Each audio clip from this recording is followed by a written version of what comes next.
Imagine that right now there are things happening in the universe that scientists can't fully explain. Why are there giant rings of ice and rock around Saturn? Could there be life on a distant planet like Proxima Centauri b? And what would happen if the Earth's rotation suddenly started to slow down? Each of these mysteries makes astronomers reconsider everything we know about the cosmos. And today, we'll try to figure out what's really going on. The majestic ringed Saturn has fascinated people since the time of Galileo Galilei. The Italian astronomer noticed a strange object near the planet back in the early 17th century, which couldn't be clearly seen through the primitive telescope. So Galilei decided that it was another moon of the giant planet. And only 46 years later, the Dutch inventor and stargazer Christian Huygens van Zircald Jellicoe suggested that it was nothing other than rings. Even now, the nature and origin of Saturn's rings are the subject of debate and give rise to countless hypotheses. And in those dark times, astronomers were convinced that the planet was surrounded by a solid, giant hoop. By the way, scientists of past centuries also didn't realize right away that there were several rings. And only in 1975, Giovanni Domenico Cassini determined that the rings are separated by at least one gap. The division was named after its discoverer. Where did the gas giant get such strange companions? And the second question, how did they stay so close to the planet? And why weren't they destroyed by its monstrous gravity? The Frenchman Roche tackled the second problem. He precisely calculated the boundary beyond which any body would be torn to pieces by the gravitational forces of its parent planet. But here's the paradox. The inner parts of Saturn's rings are not affected by the Roche limit at all. The scientific community was briefly puzzled. The French astronomer found a solution almost immediately. He suggested that the rings are not solid or liquid, but most likely consist of billions of tiny particles, so the calculations do not apply to them. So the common phrase about the Earth freely rolling along Saturn's rings is nothing more than a colorful metaphor created to demonstrate their grandeur. Centuries later, the Cassini probe, launched in 1997, showed the world that the Frenchman was absolutely right. But even before that epical event, in 1952, the nature of the rings was partially determined using the spectral method. It turned out that they are 99% made of water ice. In any case, that's the main part. They also contain dust and rocks.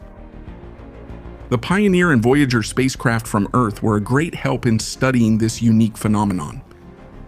They clarified the true thickness and width of the rings, and through the eyes of their cameras, they showed people on Earth the Saturnian rings up close. The ring's width far exceeds their thickness, about 80,000 kilometers compared to just 1,000 meters. They are so thin that at certain times the rings are almost invisible, so it's no wonder that Galileo barely noticed them. The formation's diameter is enormous, about 250 meters. The temperature of the rings in the shade is minus 210 degrees Celsius. On the sunny side, it's minus 203. The weight of Saturnian ballast is 3 times 10 to the 19th power kilograms. Even from afar, the rings appear very heterogeneous. The sectors are designated by letters from A to I. Many gaps have been found between them, one of which is almost equal in width to the diameter of Mercury. The Cassini division is located between rings A and B. Space probes from Earth have visited the vicinity of the planet for good reason. There is documentary evidence of this. Of course, the images from the trailblazing Pioneer 11 sent to Saturn in 1973 are of rather questionable quality, but you can still see the rings in the photos. They stand out clearly against the bright celestial body. Voyager 2 produced higher quality photographs, In 1981, the probe photographed the majestic planet from afar, and as it got closer, it took plenty of shots of its ring system. The leader in collecting scientific data and visualizing Saturn was undoubtedly the Cassini-Huygens spacecraft. The images sent from the spacecraft amazed scientists. The probe captured the rings and the planet itself from various angles. Moreover, the images were so high quality, as if they had been taken on Earth using top-notch optics. A particularly popular image was the one where a small bright dot is visible against the backdrop of the massive planet and its rings. This is our Earth through the eyes of Cassini. After admiring the Saturnian portfolio, it's worth returning to the main question. Where did the planet get its impressive rings from? There are several theories. A collision with another object. The hypothesis states that Saturn once collided with a planet, which was shattered into small pieces as a result of the impact. Gradually, the fragments came together to form the rings we observe today. Lack of gravitational forces. Since it is believed that planets form from a cloud of debris, some scientists hypothesize that the rings are building material that was not included in the master plan for constructing the giant planet and its 62 moons. Therefore, Saturnian gravity is not strong enough to use the fragments for their intended purpose, but it is sufficient to keep them in orbit. Saturn's insatiable appetite. A new hypothesis is based on the following statement. Billions of years ago, Saturn continuously swallowed large moons that were close to it. It is assumed that each of them was 1.5 times the size of our moon. When the objects left their orbits, they were destroyed. Saturn consumed the heavy elements while the light, icy fragments settled around the planet's waist. It's unknown which version is true, but to be fair, Saturn is not the only ringed planet. But only Saturn can boast such a huge icy ring. Studying the ice particles surrounding Saturn is not an easy task. In laboratory conditions, we are able to obtain 11 modifications each with different properties. Space ice is a unique phenomenon. To obtain it, water must be cooled to -100 degrees and kept in that state for at least 3 years. It is believed that snow made from such crystals is fluffier than on Earth. By the way, if you want, you can make a snowball 600 kilometers in diameter out of Saturn's rings. Some astrophysicists believe that the relic particles orbiting in the rings were formed during the birth of the first planets and possess superconducting properties. This means that the icy rocks in Saturn's rings, cooled to critical temperatures, can repel any magnetic field and create their own. That's why the rings drift. In orbit around Saturn, 3 forces keep them in place: gravitational, centrifugal, and levitational. The effect of the latter was demonstrated to a wide audience in 1986. The experiment in which a superconductor cooled to liquid nitrogen temperatures levitates in the Earth's magnetic field caused a storm of excitement. In addition to the controversial origin of its rings, Saturn hides many secrets and mysteries, and we are only at the very beginning of the journey to unravel them. Since the time humans began to look at the sky with any real understanding, the question of whether there is life on other planets has periodically occupied their minds. For centuries, this could only be guessed at, but the beginning of the 21st century turned out to be quite fruitful in terms of discovering potentially habitable planets. Scientists have named them exoplanets, meaning celestial bodies that orbit outside the solar system. According to astronomers' estimates, there are about 5 billion planets in our galaxy alone that are located in the habitable zone of their stars. Kepler discovered about 1,000 such objects. After the powerful James Webb Telescope is launched into orbit, such discoveries will increase exponentially. The most well-known of the exoplanets is Proxima b, which is located in the habitable zone of the red dwarf Proxima Centauri. The Centaurus constellation is the closest to us, and the mentioned planet is located 40 trillion kilometers away from us, about 4.22 light years. By the standards of the universe, that's literally just around the corner. Its existence was first hinted at in 2013, and by 2016, scientists from the Royal University of London started talking about it seriously.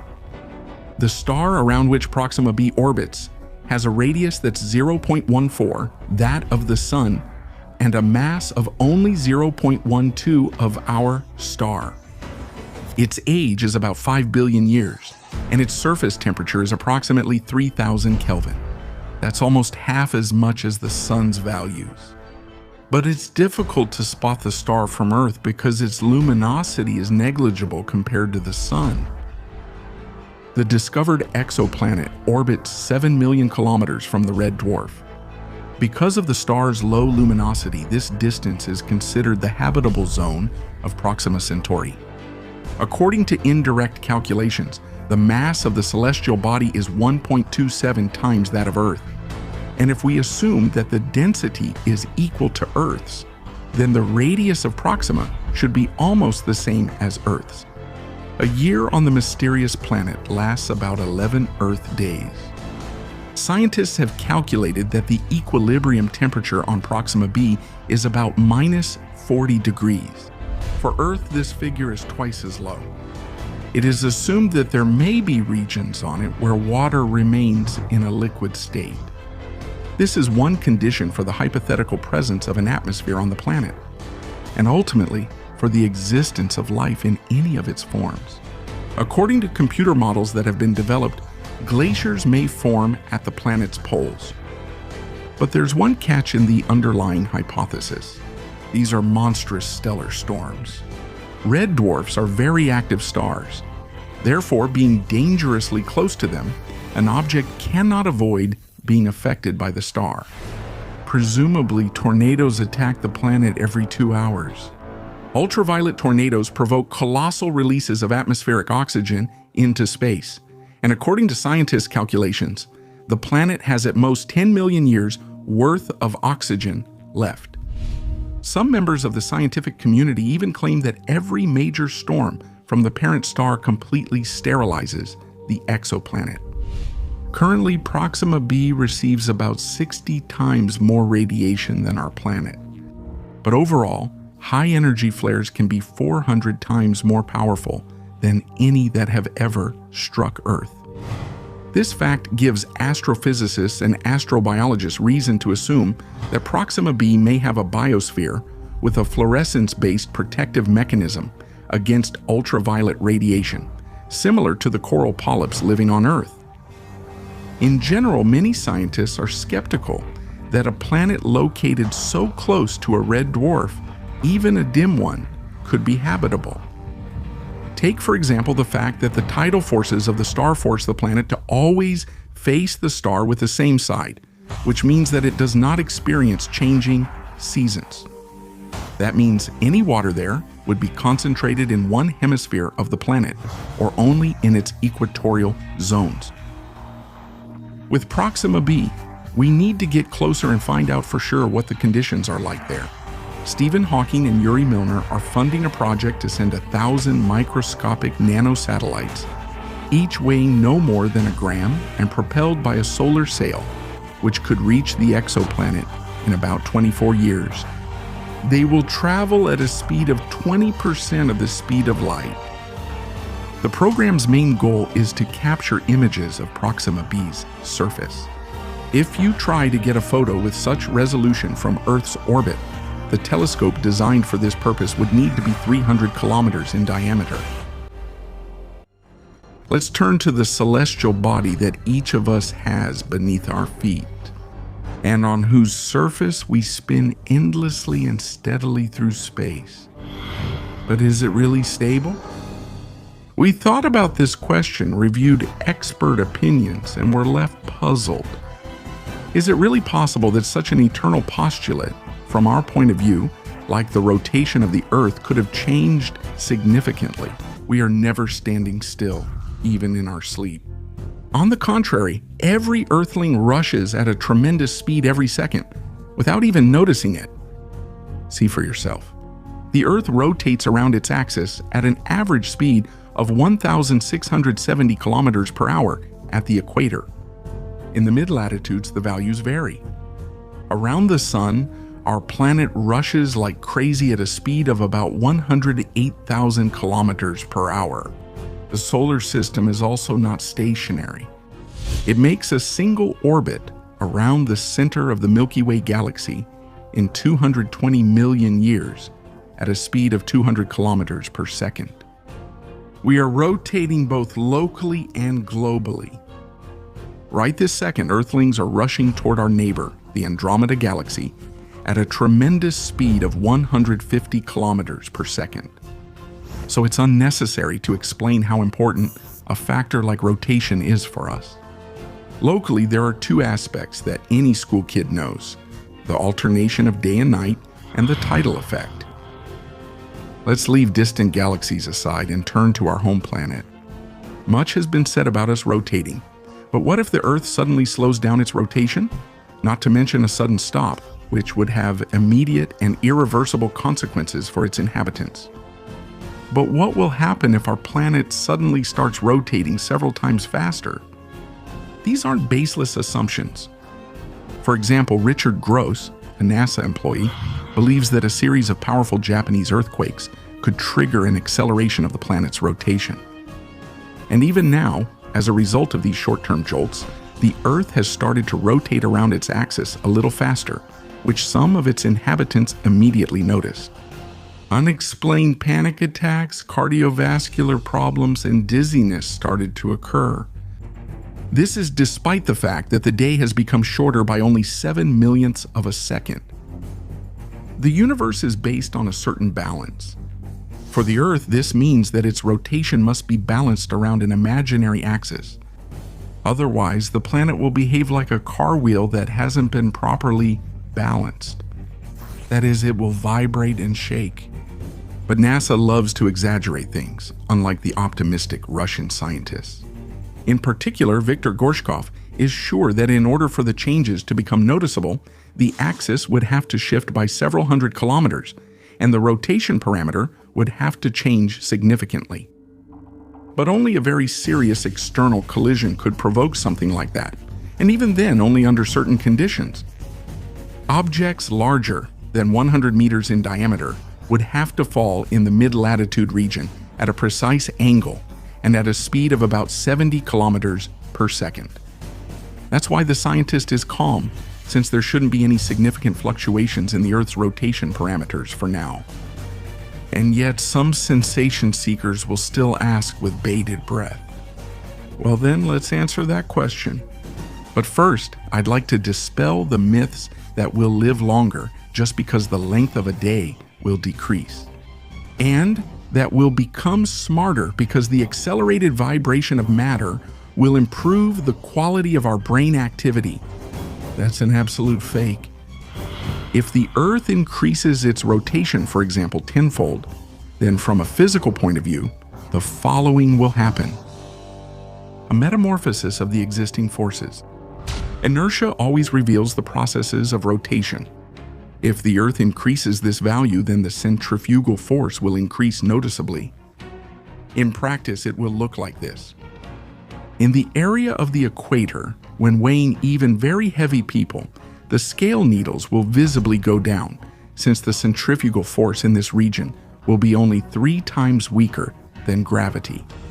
And since it is directed upward, we will involuntarily become a third lighter. A change in the usual shape of the planet.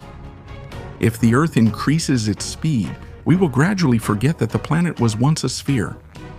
Again, due to the centrifugal force, the Earth's equatorial diameter will increase and become more like a gigantic potato.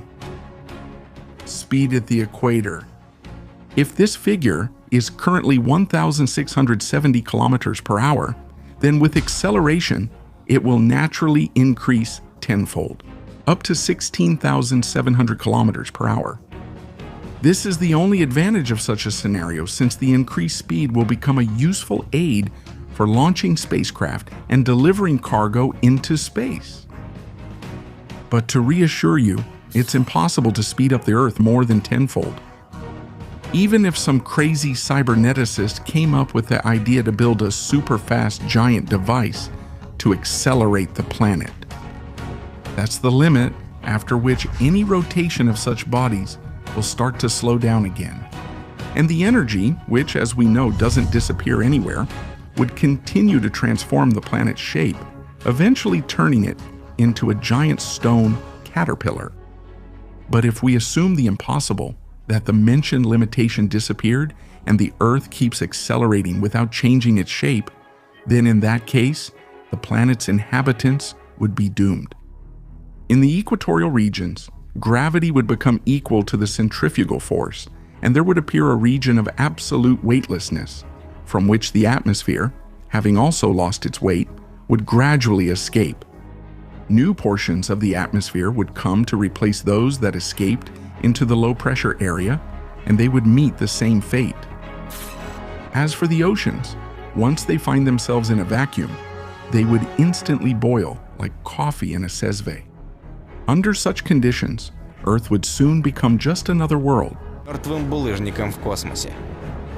Fortunately, while this is remotely possible, it is very unlikely.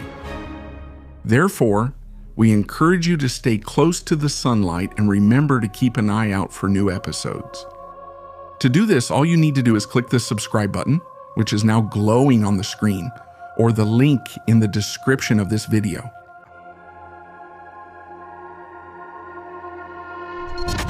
Subscribe.